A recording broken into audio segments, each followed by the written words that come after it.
banyak sekali software yang bisa kita provide untuk training maupun project. Nah, saya menggunakan software ETAP di versi 22.5. Nah, mungkin kalau Kak Christine menggunakan versi lain ini nggak masalah, jadi hampir mirip-mirip. Nah, kebetulan dari materi yang ingin dipelajari adalah terkait dengan analisis kehandalan pada jaringan distribusi. Nah, dari software ETAP ini tampilan dari awal ya. Jadi, Kak Christine bisa membuka by example dari contoh bawaan yang ada di software. Nah, misalkan di sini di tempat direktori penyimpanannya ini mau menggunakan IC atau ANSI. Nah, ini kita bisa langsung buka by project. Atau kalau mau bikin baru ini bisa dari new yang ada di sini. Mungkin dari Kak Kristen sudah membuat untuk projectnya seperti itu. Nah, sebetulnya pada saat kita menginstal software, nah di situ ada petunjuknya. Jadi petunjuk bagaimana dan juga teori terkait pendukung dari simulasi yang akan kita kerjakan itu. Nah, ini sudah tertampil untuk example-nya. Kita perbesar, kemudian ini kita pilih studi view untuk tools-nya. Nah, pada analisis kehandalan ini kita bisa masuk ke pencarian, kemudian ini ke bantuan. Nah, di sini ini banyak sekali materi yang akan bisa kita pelajari. Nah, ini kita klik konten, kemudian kita pilih untuk penjelasan dari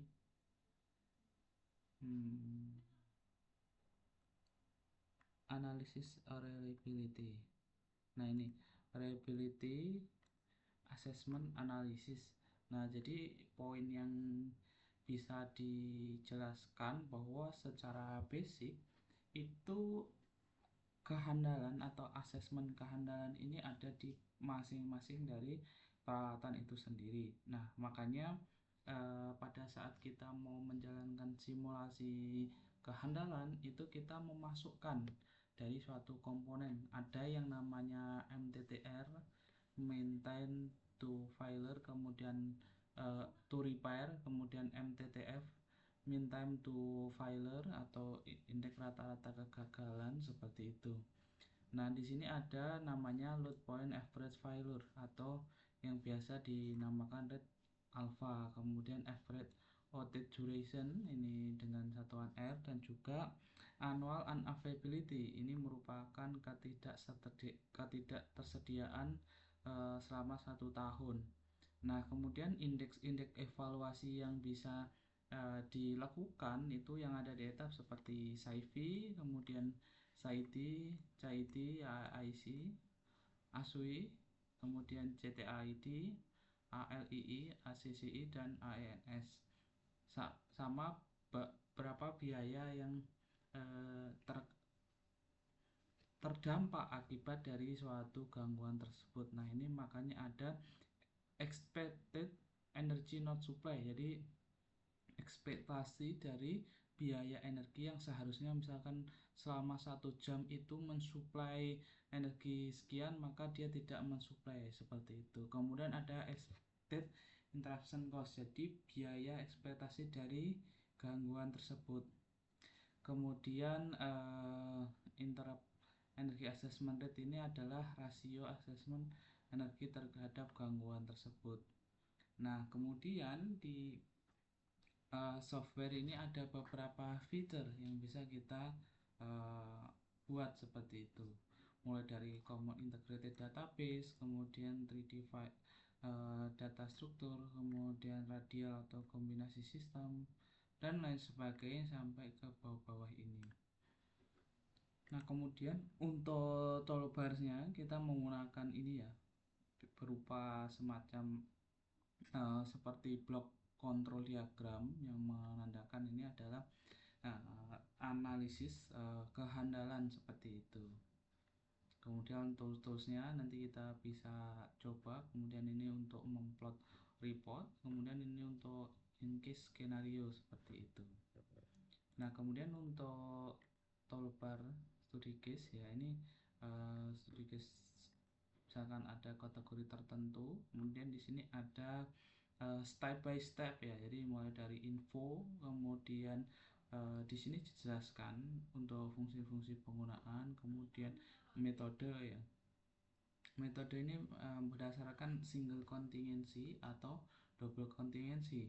Nah, dalam artian adalah pada saat single contingency adalah ketika ada gangguan satu. Nah, ini level gangguannya seperti apa, berapa nilai indeks keandalan tersebut. Kemudian kalau double contingency maka ketika ada double gangguan seperti itu. Kemudian yang selanjutnya ini secara normal ya, mulai dari pembebanan, kemudian kategori pembebanan ini dikategorikan dalam persen beban individu kontribusi atau statik beban. Nah, statik beban ini biasanya berupa seperti beban-beban resistif seperti lampu, kemudian kontak-kontak, kemudian beban-beban rumah lainnya yang tidak atau sedikit mengandung beban motor, seperti kalau di sini ada motor itu seperti AC, kemudian eh, kulkas, kemudian ada mesin cuci. Nah, itu kategori sebagai beban motor.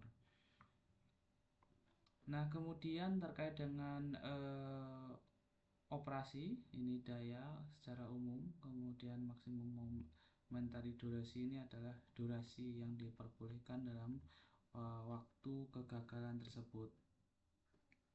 Nah, ini terkait dengan load diversity, ini sebagai penjelas ya, sebagai faktor diversitas beban dan lain sebagainya. Kemudian terkait dengan sistem integrability ini di studi case ya. Jadi di studi case ini adalah elemen, misalkan kita memunculkan ENS atau ECOS dan lain sebagainya. Kemudian ini ada indeks beban. Nah, indeks beban ini adalah jumlah elemen ya yang berkontribusi terhadap indeks ENS dan juga ECOS tersebut. Kemudian ini kita bisa memilih untuk plot-plot mana saja yang ingin kita tampilkan seperti itu. Kemudian ini feeder adalah feeder yang dilakukan perhitungan atau dianalisis seperti itu. Nah, di sini ada display option, jadi untuk men-setting saja. Kemudian untuk perhitungan metode kalkulasi, di sini ada AC komponen sistem modeling, kemudian AC converter, ini hanya terkait dengan equipmentnya. Nah, kemudian di sini ada juga rumus persamaannya ya. Jadi rata-rata rasio gangguan dari suatu titik beban itu di rumus persamaan ini gitu. Nah, ini rumus secara umum ya. Jadi mungkin bisa melihat dari referensi lain, itu ada SciTi, SciVi seperti itu. Nah, ini bisa dilihat juga.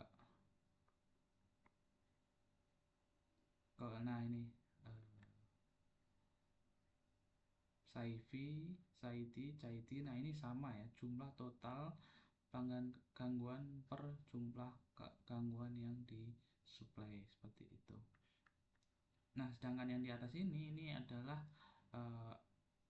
failure rate ya, rasio kegagalan tadi. Ini rumus persamaannya yang menandakan, jadi ini alpha EJ ini adalah rata-rata rasio gangguan dari elemen C.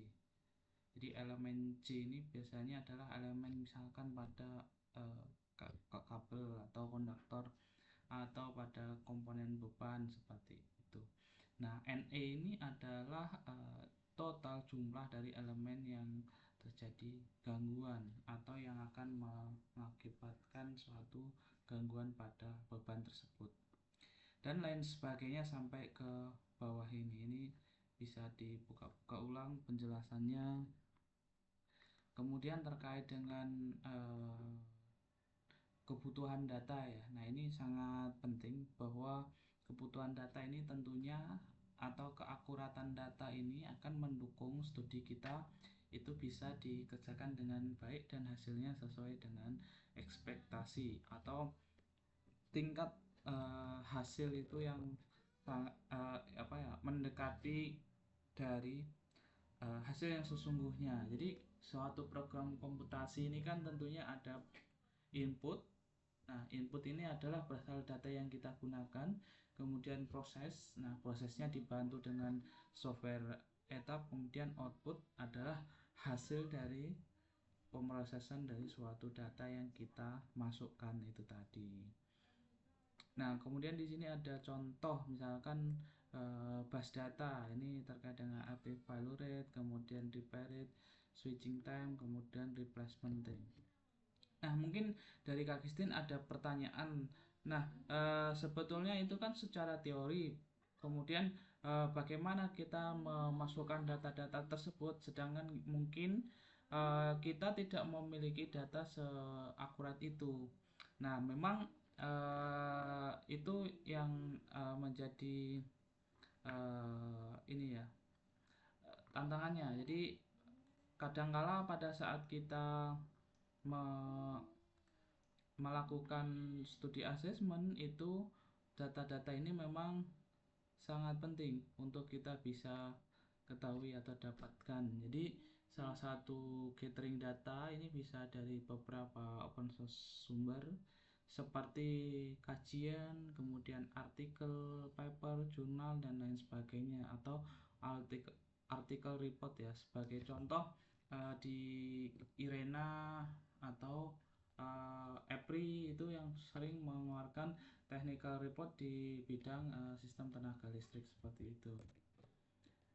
Kemudian data PLN, nah mungkin apabila tersedia ya, nah biasanya ini memang sangat terbatas sekali seperti itu. Oke, mungkin sampai sini ada yang ditanyakan atau didiskusikan dari Kak Kristin.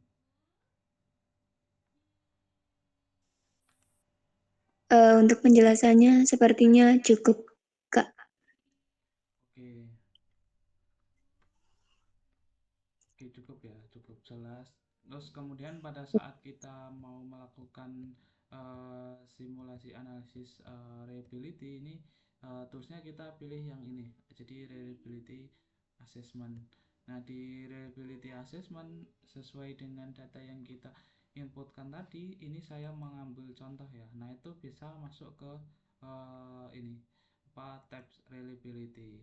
Nah, ini reliability ini mungkin kalau etap versinya di 21 ke bawah ini biasanya ada di sini. Nah, ini di sebelah kiri. Nah, di sini adalah data parameter yang kita inputkan. Nah, inputkan ini dari mana? Biasanya dari software etap itu memang secara by default atau typical ini sudah ada datanya. Tetapi kita juga harus memastikan apakah data yang kita masukkan ini adalah akurat atau tidak. Nah, seperti ini kan ini tadi adalah rasio kegagalan dari suatu peralatan atau failure per tahun seperti itu. Kemudian data yang bisa kita masukkan adalah MTTR ya, mean time to repair, ini berapa lama durasi untuk perbaikannya.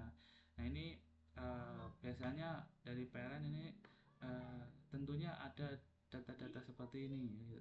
Apakah memang pertanyaannya boleh di-share atau memang hanya untuk data internal saja.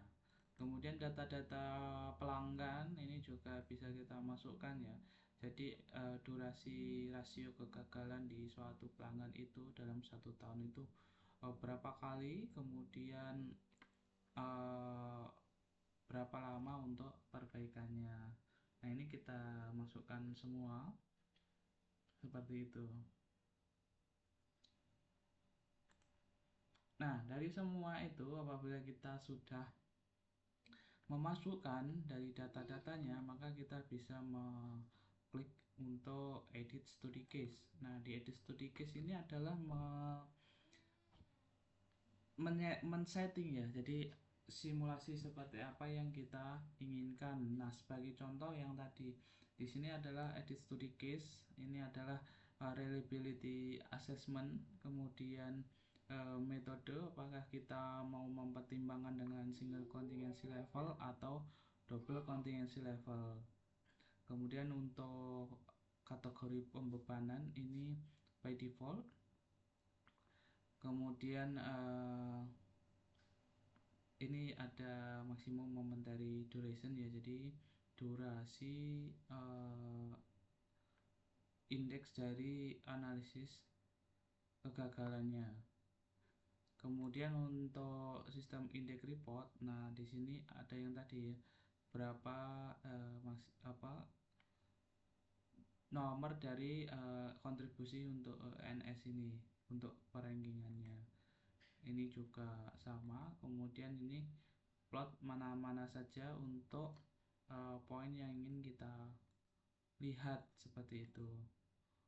Nah, ini untuk feeder ini adalah calculate berdasarkan sistem atau hanya per feeder saja. Ini kita bisa pilih di sini. Nah, ini nanti klik new seperti itu. Kalau nggak ada ini diklik OK. Kemudian di komponen-komponen yang lain ini juga sama ya, di reliability ini yang kita inputkan. Nah, kalau di etap ini ada alpha A kemudian alpha B seperti itu, ada dua komponen yang kita inputkan. Kemudian kalau sudah, nah ini bisa kita jalankan. Nah, jalankannya adalah mengklik untuk run reliability assessment yang ada di sini. Nah, ini ada muncul harinya. Nah, harinya muncul ini adalah berdasarkan dari assessment itu tadi atau perhitungan yang digunakan dari software etap itu sendiri. Nah, tadi itu kan kita sudah memilih nih plot mana saja yang kita pilih yang ada di sini nih. Nah, ini yang dicentang adalah bus, kemudian sinkron generator, induksi mesin, static load, time load enggak. Nah, itu saja. Kalau mau dilihat ini bisa di plot juga. Kemudian ini hasilnya. Jadi dari bus ya, bus 3 misalkan tipe ENS atau cost-nya berapa. Nah, ini kita bisa memplot.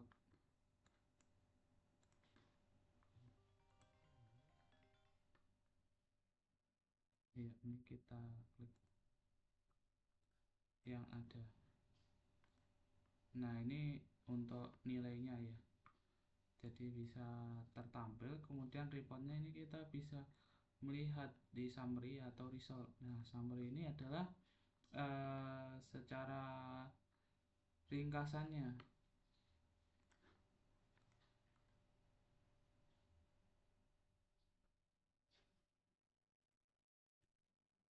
Nah, ini untuk summary-nya ya. Jadi, nah nanti kita akan ketemu nih di sini secara summary berapa nilai yang tadi ya, terutama untuk SciD, kemudian SciFi. Kemudian kita bisa menganalisis dengan nilai SciD 12 ini apakah masih oke. Nah, ini nanti kita compare dengan standar yang ada di PLN. Nah, ini bisa melihat SPLN. Nah, SPLN ini banyak sekali di share, terutama di script ya, SCRIPD itu ini banyak sekali yang sudah meng-share atau standar lain, internasional standar seperti IEEE, kemudian IC seperti itu. Nah, ini kalau nanti dirasa masih besar atau nilai cukup besar, kita harus mengevaluasi per masing-masing komponen. Nah, biasanya paling banyak adalah kita melihat dari angka di sini, kira-kira yang angkanya cukup besar itu yang mana. Nah, sebagai contoh di sini angka yang memang cukup besar ini di sini ya. Ini kan 0,1.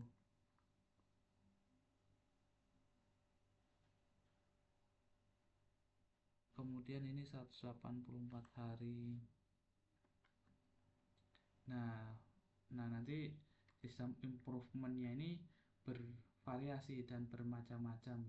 Kita bisa dengan metode perbaikan di peralatan atau menggunakan metode section teknik seperti itu. Nah, kemarin saya juga mendampingi untuk mahasiswa dari UIN Suskaryo, yaitu sekitar tahun 2020 dengan mengambil topik yang serupa.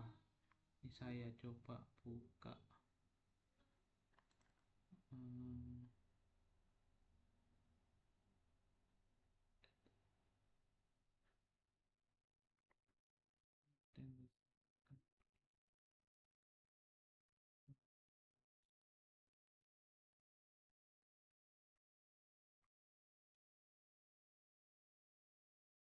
nah ini loop restoration scheme.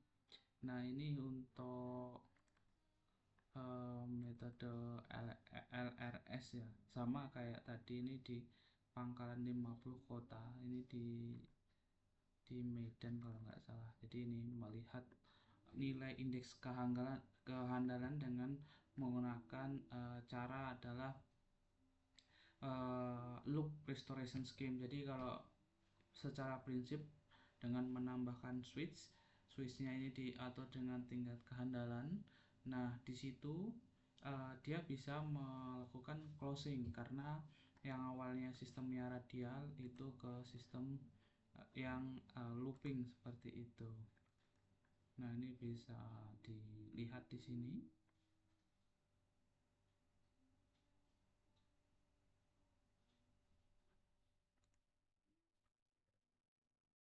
Nah, metode menggunakan. Nah, ini untuk standar PLN yang ini bisa dilihat ya atau digunakan dari sini. SPLN nomor 68286 terkait dengan SAIDI itu SAIDI di 21,9, kemudian SAIFI 3,3. Nah, nanti bisa dicek ulang untuk SPLN yang terbaru gitu mungkin. Analisis hasil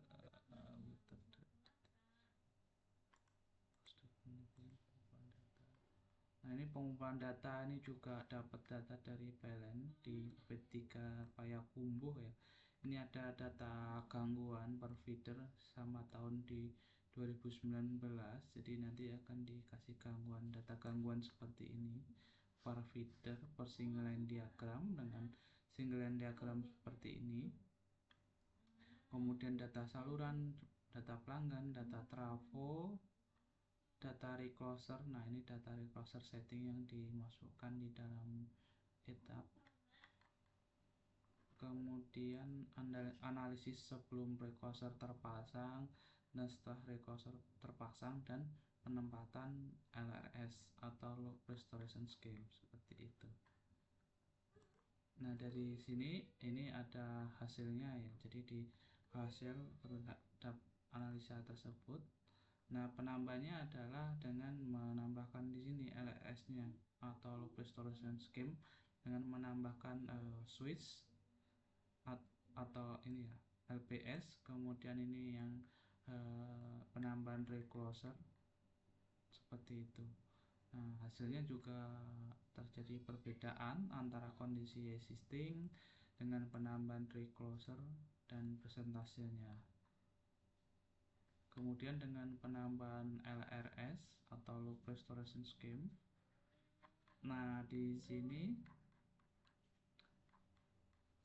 hasilnya seperti ini.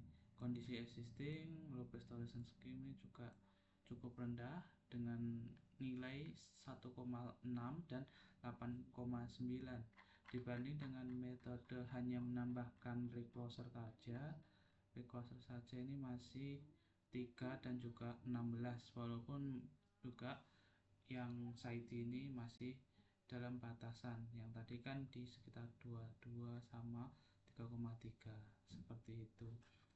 Jadi banyak sekali teknik-teknik seperti peningkatan kehandalan ini bisa dengan loop restoration scheme, kemudian reliability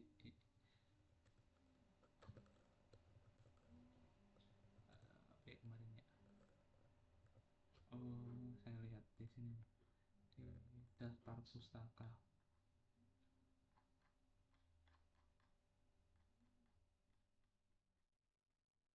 Nah, jadi kemarin itu, nah ini menggunakan metode section teknik, kemudian menggunakan metode RIA ya atau Reliability Index Assessment, kemudian ada yang menggunakan metode FMEA, Failure Mode Effect Analysis, kemudian menggunakan LRS tadi, dan lain-lain sebagainya. Kemudian terkait dengan reliability ini kita juga bisa membaca-baca ya, selain dari eh, manual bawaan dari etap itu tadi. Nah, ini ada juga metode terkait dengan sistem distribusi atau kehandalan di sistem distribusi. Ini juga membahas terkait sama, nanti bisa dibaca dari sini atau dari jurnal-jurnal lain pendukung. Jadi saya kira seperti itu, Pak Kristin, dari saya pemaparannya. Dan eh, oke ya, nanti kalau misalkan diperlukan untuk contoh etap yang LRS bisa juga saya berikan kalau mau digunakan untuk lihat-lihat seperti itu. Tapi dulu di etap 12 kalau nggak salah, kalau misalkan etapnya di atasnya juga bisa di ini sih, di convert seperti itu. Mungkin sampai sini dari saya, apakah ada pertanyaan dari Kak Christine? Oke, cukup, Kak. Mm-mm. Oh iya, Kak. Ini kan saya benar-benar belajar etap itu dari awal. Nah, Ya. saya masih bingung. Mm-mm. Misal ya, recloser itu settingannya kalau untuk ini apa ini keandalan ini itu yang disetting apa saja, terus LBS-nya itu settingan apa aja, itu saya masih bingung, Kak. Jadi saya kan udah mencoba bikin rangkaian dari SLD-nya ya, cuma belum saya setting. Jadi saya bingung dan ini SLD saya udah bener atau belum, atau udah sesuai atau belum, itu saya juga bingung. Jadi nanti minta tolong untuk, di ini dari awal, bisa, Kak? Boleh, boleh. Oke, saya kirim untuk SLD-nya lewat WA ya, Kak, ya?